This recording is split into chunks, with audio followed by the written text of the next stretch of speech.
Speaking of Russia, I would like to just turn briefly to the current tensions between the United States and Russia. Some say reaching to the levels of at least a Cold War atmosphere, particularly over what's going on in Ukraine.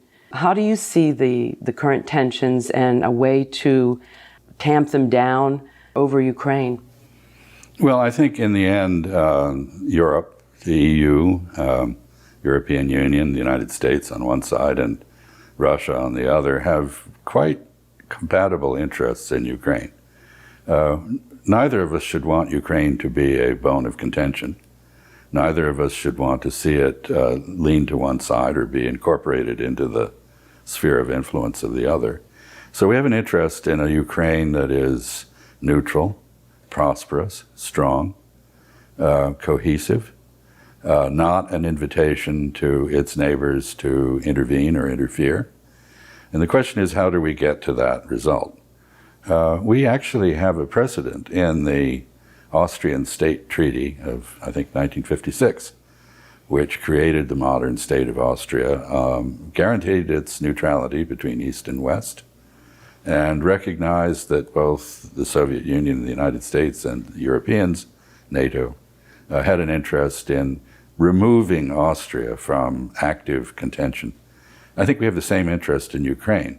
The problem is that the way we have been approaching this, both Mr. Putin and us, has been through sanctions, counter-sanctions, statements that are insulting and inflammatory in effect. And we have been entrenching the divisions over Ukraine rather than trying to bridge them. But the possibility of a bridge is still there. And I hope we will find a way between Moscow, Washington, and I suppose Berlin is the key decision maker on this in Europe. I hope we will find a way to explore an outcome that we can all live with.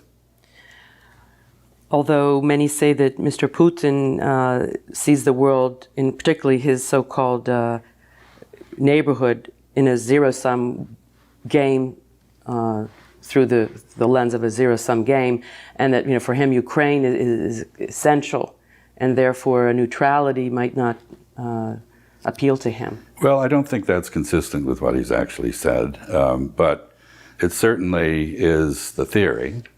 And treating Ukraine as a zero-sum game is what we have been doing on both sides, and it has not produced anything useful. So I hope we can get past that.